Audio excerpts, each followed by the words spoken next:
सुप्रभात मेरे प्यारे विद्यार्थियों। तो कल हम लोगों ने नन्हा फनकार पाठ शुरू किया था, जिसका पहला भाग हम लोगों ने कल पढ़ा था। तो आज हम इसका दूसरा भाग शुरू करेंगे, जो कि पेज नंबर 36 से शुरू हो रहा है। तो चलिए पढ़ते हैं। तुम्हारा नाम क्या है? अकबर ने नरम आवाज़ में पूछा। केशव, उसने नपा तुला जवाब दिया।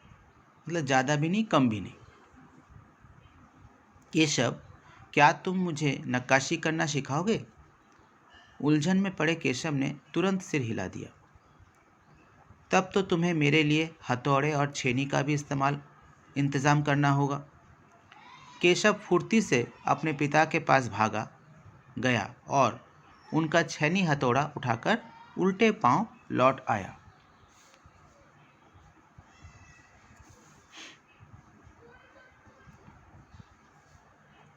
दोस्ताना अंदाज में अकबर केशव के पास ज़मीन पर बैठ गए और पास में पड़े पत्थर को खींचते हुए बोले, ठीक है, अब बताओ कि मुझे क्या करना है। दोस्ताना अंदाज में अकबर केशव के पास ज़मीन पर बैठ गए और पास में पड़े पत्थर को खींचते हुए बोले, ठीक है, अब बताओ कि मुझे क्या करना है। केशव ने संदेह भरी नज़रों से अकबर की ओर देखा। हुजूर, क्या आप यह सब करेंगे? तो बहुत ही मित्रता की तरह, दोस्ताना मतलब बहुत ही दोस्तों की तरह, वो अकबर जो थे वो केशव के पास बैठ गए और वो सीखने के लिए आतुर हो गए। काम को सीखने के लिए वो बहुत ही इच्छा प्रकट कर रहे थे अपना। क्यों नहीं, मुझे तो विश्वास है कि मैं सीख ही लूँगा। नहीं नहीं, मेरा मतलब ये नहीं था।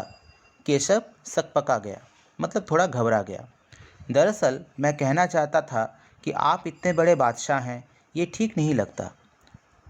तो ये ठीक नहीं लगता कि आप ये काम करें, उसने कुछ अनमने भाव से कहा। मतलब उसकी इच्छा नहीं थी कि अकबर जो ये काम करें। अकबर हंसकर बोले, अच्छा, लेकिन पिछले हफ्ते तो मैंने मिट्टी से भरी डलिया ढोने में किसी की मदद की थी। क्या यह काम उससे भी ज़्यादा मुश्किल है? केशव अभी भी असमंजस की स्थिति में था, अभी भी कुछ परेशान था, समझ नहीं पा रहा था क्या करे। वह अकबर के पास बैठ गया और उन्हें छेनी पकड़ने का सही तरीका सिखाने लगा।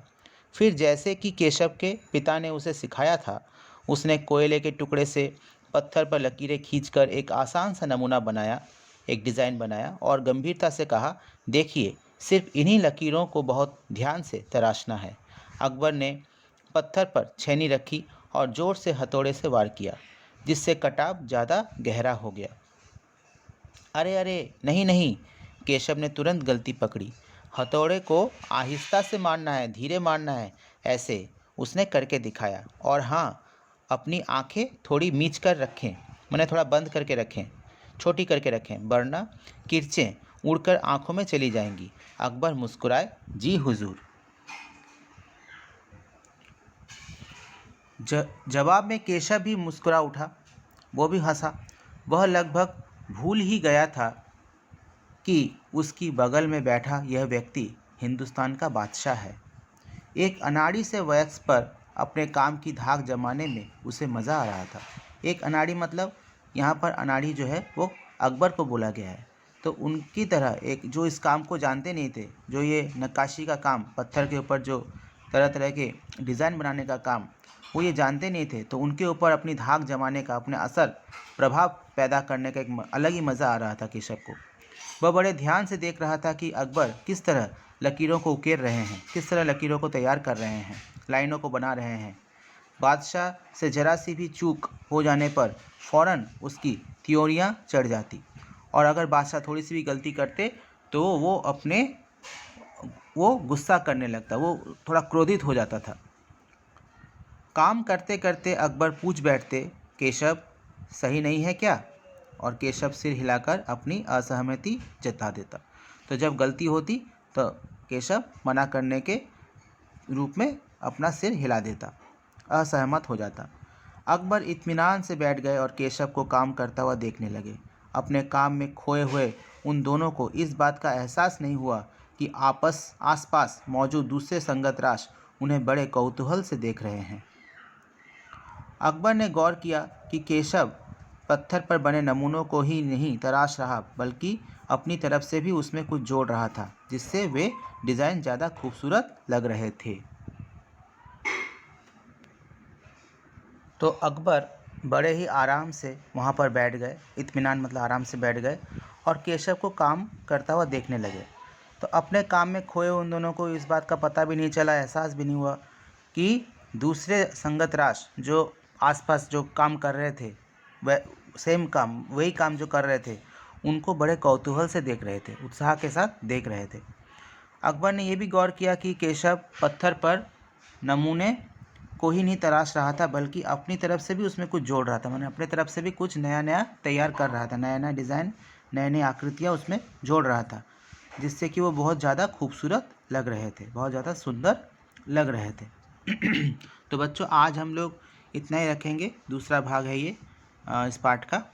तो कुछ प्रश्न मैं फिर से आप लोगों को देने जा रहा हूँ, आप लोग उन प्रश्नों के उत्तर अपनी कॉपियों में लिखेंगे, ठीक है। तो बच्चों मेरा पहला सवाल है आज का, अकबर केशव से क्या सीखना चाहते थे। दूसरा प्रश्न है, केशव अपने पिता के पास क्यों गया था। तीसरा प्रश्न है, दोस्ताना अंदाज में अकबर केशव के पास क्यों बैठ गए। दोस्ताना अंदाज में अकबर केशव के पास क्यों बैठ गए। चौथा प्रश्न है, अकबर ने एक हफ्ते पहले क्या काम किया था। पांचवा प्रश्न है, केशव ने अकबर को किस प्रकार पत्थरों पर नक्काशी का काम सिखाया। केशव ने अकबर को किस प्रकार पत्थरों पर नक्काशी का काम सिखाया। छठा प्रश्न है, एक अनाड़ी से वयस्क पर अपने काम की धाक जमाने में उसे मज़ा आ रहा था। इन पंक्तियों का क्या आशय है। फिर से बोल रहा हूँ, एक अनाड़ी से वयस्क पर अपने काम की धाक जमाने में उसे मज़ा आ रहा था। इन पंक्तियों का क्या आशय है। तथा सातवां प्रश्न है और आखिरी प्रश्न है, दूसरे संगतराश क्या कौतूहल से देख रहे थे। दूसरे संगतराश क्या कौतूहल से देख रहे थे। तो बच्चों इन प्रश्नों के उत्तर आप अपनी कॉपियों में लिखेंगे और पाठ को फिर से दोबारा शुरू से फिर से पढ़ेंगे, ध्यान से पढ़ेंगे और सभी स्वस्थ और सुरक्षित रहें। तब तक के लिए सभी को बहुत बहुत धन्यवाद।